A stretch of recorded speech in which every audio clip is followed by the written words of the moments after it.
नमस्कार दोस्तों, जिस देश को भारत ने गुलामी के दंड से आजाद कराया हो, जिस देश को दुनिया का लोकतंत्र सिखाया हो यानी डेमोक्रेसी की ABCD सिखाया हो भारत ने, जिस देश में जब पानी का संकट गहराया था तब भारत ने एयरलिफ्ट कर उसे पानी पिलाया हो, और आज वही पी कर हमारे प्रधानमंत्री श्री नरेंद्र दामोदर दास मोदी को गाली दे रहा है, वो भी सिर्फ सोशल मीडिया पर एक पोस्ट करने के लिए। और वो पोस्ट उस देश के लिए हमारे प्रधानमंत्री ने नहीं किया, बल्कि उन्होंने लक्षद्वीप पर अपनी तस्वीर दिखाई है। फिर उस देश को मिर्ची क्यों लग गई? जी हाँ, हम बात कर रहे हैं मालदीव की बदतमीजी के बारे में। जानेंगे आज इसी के बारे में, समझेंगे क्या है ये पूरा कंट्रोवर्सी इस वीडियो में।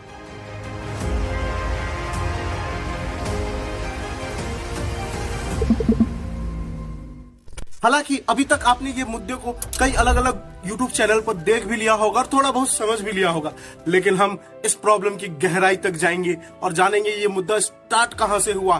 दरअसल हमारे प्रधानमंत्री जब अपने लक्षद्वीप के दौरे पे थे, 2 दिन के दौरे पर थे, तो उन्होंने वहां से कुछ खूबसूरत और विहंगम दृश्य वाले तस्वीर अपने सोशल मीडिया प्लेटफॉर्म ट्विटर पर डाला। उसके बाद से ही मानो मालदीव को एक आग सी लग गई, और वहां के कोई ट्रोलर ने प्रधानमंत्री को ट्रोल नहीं किया, बल्कि वहां के 3 महत्वपूर्ण व्यक्ति जो मालदीव में मिनिस्टर हैं, उन्होंने प्रधानमंत्री के पोस्ट पर भद्दी भद्दी गालियां लिखने लगे, उल्टी सीधी कमेंट करने लगे एक ट्रोलर की तरह। जैसे उन्होंने कहा कि प्रधानमंत्री मोदी इजराइल का पपेट है, और कहा कि लक्षद्वीप कभी भी मालदीव जैसा नहीं खूबसूरत बन सकता, अगर खूबसूरत बन भी जाएगा तो आप भारत के लोग टॉयलेट की बदबू कहां से हटाओगे, और भारतीयों को एक निचले स्तर तक दिखाने की कोशिश की गई। तो चलिए जानते हैं कि आखिर ये मुद्दा मालदीव में शुरू कहां से हुआ कि अचानक मालदीव के लोग भारत के विरोधी हो गए। इनसे मिलिए, यह है इस कंट्रोवर्सी के सूत्रधार यानी मालदीव के नए प्रेसिडेंट मोहम्मद माइजू। और आजकल ये ट्रेंड भी चल चुका है, भारत के आसपास जितने भी देश हैं वहां के जितने भी प्रेसिडेंट या प्राइम मिनिस्टर के कैंडिडेट होते हैं, चुनाव जीतने के लिए एंटी इंडिया कैंपेन चला देते हैं। बिल्कुल वैसा ही कैंपेन चुनाव जीतने के समय मोहम्मद माइजू ने भी किया था। उन्होंने कैंपेन चलाया था इंडिया आउट कैंपेन, जिसके तहत वो चुनाव जीते भी, और चुनाव जीतने के बाद उनके तरफ से एक बड़ा स्टेटमेंट आया था, I will ensure that there will be no foreign military presence in Maldives. और उनका ये स्टेटमेंट भारत की तरफ इशारा था, क्योंकि इंडियन आर्मी का प्रेजेंस मालदीव में है। तो चलिए जानते हैं कि इंडियन आर्मी का प्रेजेंस कितना है मालदीव में। क्या 75 लाख है? नहीं। 75,000? नहीं। 7500? नहीं। मात्र 75 यानी 75 army personnel, Indian army personnel Maldives में प्रेजेंस है।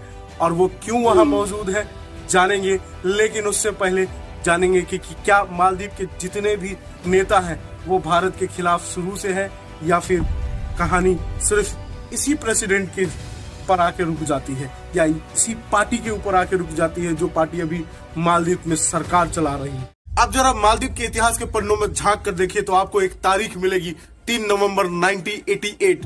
इसी दिन मालदीव में एक मिलिट्री कूप अटेम्प्ट किया गया था, और इस कूप को किसने खत्म किया था? भारत ने अपनी सेना भेजकर ऑपरेशन कैक्टस के तहत इस कूप को खत्म कर दिया। उसके बाद भारत ने मालदीव में एक डेमोक्रेसी एस्टेब्लिश किया था। इतना ही नहीं, जब मालदीव में पीने के लिए पानी का संकट गहराया था इसके बाद, तो भारत ने ही ऑपरेशन पानी के तहत मालदीव में एयरलिफ्ट करके ड्रिंकिंग वाटर मालदीव को भेजा था, और वहां के लोगों की प्यासे बुझाई थी।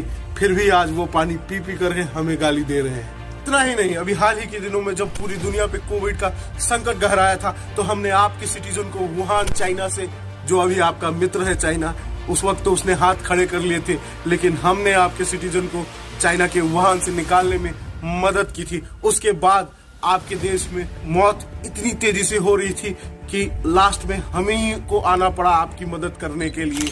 और हमारी देश की ना सिर्फ मेडिकल असिस्टेंट आपको मिली, बल्कि हमारे डॉक्टर्स भी आपके यहाँ गए ताकि आप स्वस्थ रह सके। हमने वैक्सीन दिया आपको, हमने दवाइयाँ दिया, हमने तो डॉक्टर भी दिया आपको, ताकि आपको इस बीमारी से निकाला जा सके। उसके बावजूद भी आपको हमारे सिर्फ 75 आर्मी पर्सनल यानी 75 जवान आंख में खटक रहे हैं। आखिर ये क्यों खटक रहे हैं अभी बता देते हैं हम आपको। मालदीव एक स्ट्रेटेजिकली इंपॉर्टेंट प्लेस है, कैसे हम बता देते हैं।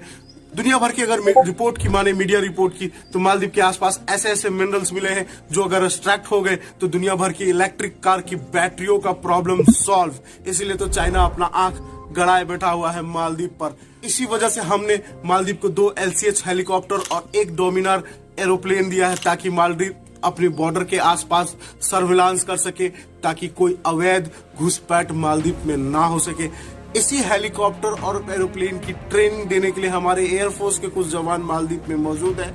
इतना ही नहीं, हमने मालदीव में एक रडार सिस्टम भी एस्टेब्लिश किया है, जिसको चलाने की ट्रेनिंग देने के लिए हमारे आर्मी के भी कुछ जवान वहां मौजूद हैं।